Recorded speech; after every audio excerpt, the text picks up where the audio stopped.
ನಮಸ್ಕಾರ. ನಾನು ಬಸವರಾಜು.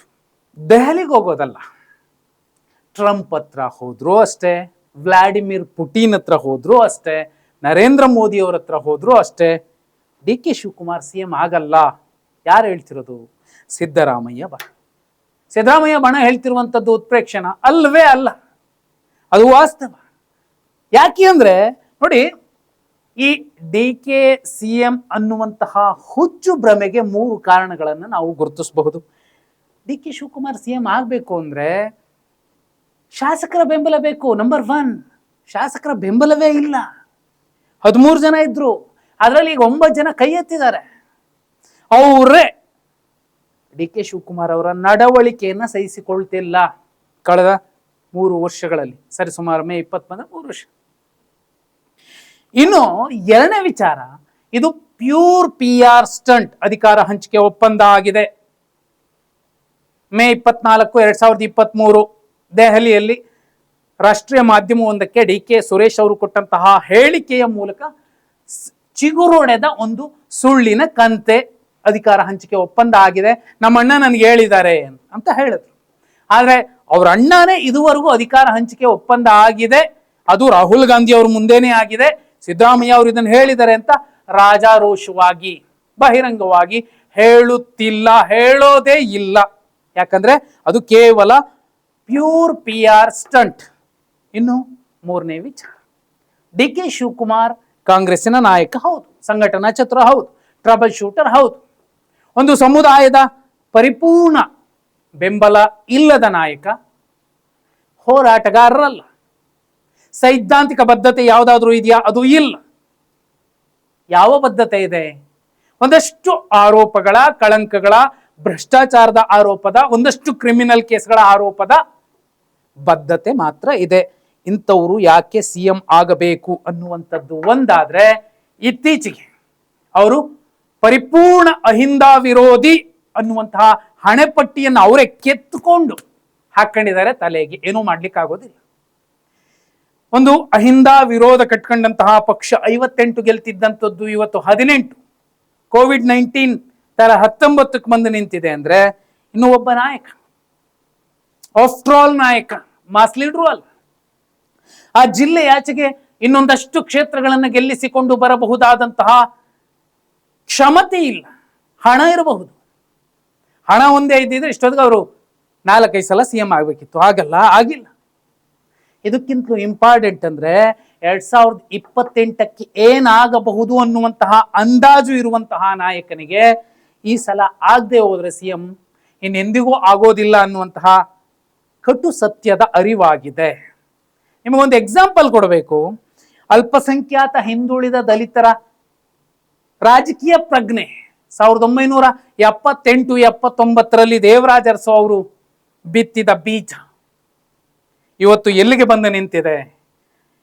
ಸುಮ್ಮನೆ ಒಂದು ಲೆಕ್ಕ ತಗೊಳ್ಳಿ. 224 ವಿಧಾನಸಭಾ ಕ್ಷೇತ್ರದ ಪೈಕಿ 1994ರಿಂದ 94ರ ವಿಧಾನಸಭಾ ಚುನಾವಣೆಯಲ್ಲಿ 80 ಅಹಿಂದಾನ ಶಾಸಕರು ಆಯ್ಕೆಯಾಗಿ ಬಂದಿದ್ರು.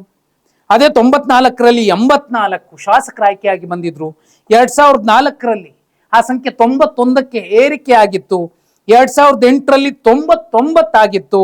2013ರಲ್ಲಿ 112 ಅಲ್ಪಸಂಖ್ಯಾತ ಹಿಂದುಳಿದ ದಲಿತ ಶಾಸಕರು ಆಯ್ಕೆಯಾಗಿ ಬಂದಿದ್ರು ವಿಧಾನಸಭೆಗೆ.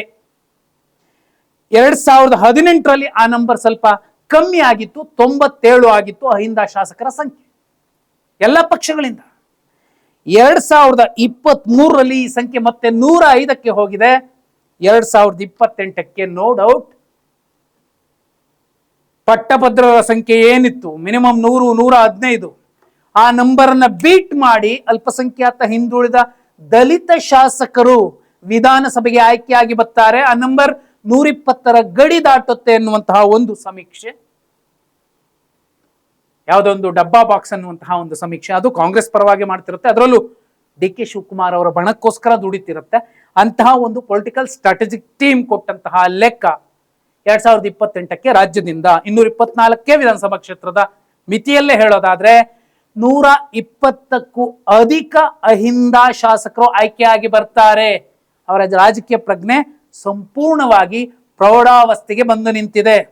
ZPTP ಬರಲಿ, BBMP ಬರಲಿ, ಅಲ್ಲಿ ಅಹಿಂದಾದ ತಾಕತ್ತೇನು ಅನ್ನೋದು ಪ್ರೊಜೆಕ್ಟ್ ಆಗುತ್ತೆ. ಇನ್ನೊಂದು ಕಡೆ JDS BJP ಜೊತೆಗಿನ ಮೈತ್ರಿಯನ್ನ ಕಳ್ಕೊಂಡು ಬಿಟ್ರೆ ಅದು ಮಾಡಿಕೊಳ್ಳುವಂತಹ ದೊಡ್ಡ ತಪ್ಪು ಅದೇ ಆಗಿರುತ್ತೆ. ಮೈತ್ರಿ ಇದ್ರೆ ಮಾತ್ರನೇ ಮತ್ತೆ 40ರ ಗಡಿಗೆ JDS ಬರುತ್ತೆ.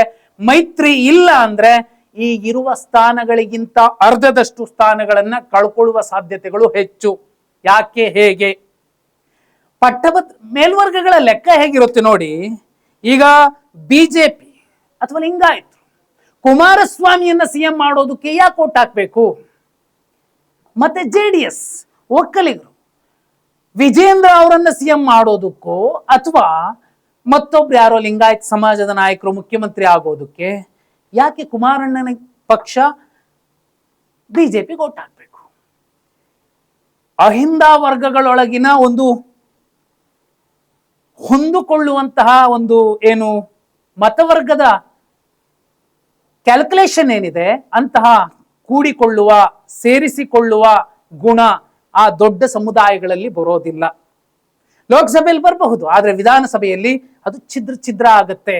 ಎರಡೂ ಸಮುದಾಯಗಳ ಈರ್ಷೆ, ನಾಯಕತ್ವದ ಈರ್ಷೆ, ರಾಜಕೀಯ ನಾಯಕತ್ವದ ಈರ್ಷೆ, ಆ ಎರಡೂ ಪಕ್ಷಗಳ ಮೈತ್ರಿ ಏನಿರುತ್ತೆ ಅಲ್ಲಿ JDSಗೆ ದೊಡ್ಡ ಲಾಸ್ ಅನ್ನ ಮಾಡುತ್ತೆ. BJPಗೆ ನೋ ಡೌಟ್ ಲಾಭ ಆಗತ್ತೆ. ಈ 120ಕ್ಕೂ ಅಧಿಕ ಅಹಿಂದ ಶಾಸಕರು 28ಕ್ಕೆ ಆಯ್ಕೆಯಾಗಿ ಬರ್ತಾರೆ ಅನ್ನೋ ಲೆಕ್ಕ ನೋಡಿನೇ 2028ಕ್ಕೆ ಏನೇನು ಆಗಬಹುದು ಅನ್ನುವಂತಹ ಅಂದಾಜಿನ ಮೇಲೆ CM ಪೋಸ್ಟ್ ಬೇಕೇ ಬೇಕು ಅಂತ ಪಟ್ಟು ಹಿಡಿದಿದ್ದಾರೆ.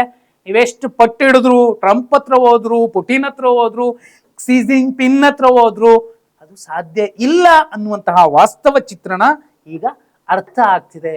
ಮಾಧ್ಯಮಗಳಲ್ಲಿ ಚರ್ಚೆ ಆಗತ್ತೆ. ಒಂದು ಸಿದ್ದರಾಮಯ್ಯ ಅವರ ವಿರುದ್ಧವಾಗಿ, ಮೋದಿ ಅವರ ಪರವಾಗಿ ಎಷ್ಟು ಸುದ್ದಿಗಳನ್ನು ಮಾಡಿದ್ರು ಕೂಡ ಅದು ವರ್ಕೌಟ್ ಆಗತ್ತೆ TRP ಲೆಕ್ಕದಲ್ಲಿ ಅನ್ನೋದು ಗೊತ್ತಿರೋ ಸತ್ಯ. ಇದೇ ಕಾರಣಕ್ಕೆ ಸಿದ್ದರಾಮಯ್ಯ ಇಳಿತಾರೆ ಅನ್ನುವಂತಹ ಒಂದು ನರೇಟಿವ್ ಅನ್ನ ಸೆಟ್ ಮಾಡ್ತಿದ್ದಾರೆ. ಅದು ಸಾಧ್ಯವೇ ಇಲ್ಲ ಅನ್ನೋದು ಮೀಡಿಯಾದಲ್ಲಿ ಕೂತಂತಹ ಪತ್ರಕರ್ತರಿಗೂ ಕೂಡ ಗೊತ್ತಿದೆ. ಸೊ DK ಶಿವಕುಮಾರ್ CM ಆಗೋದು ಅಸಾಧ್ಯ ಅಂತಲೇ ಹೇಳಬಹುದು. ನೀವೇನಂತೀರಿ? ಕಮೆಂಟ್ ಮಾಡಿ.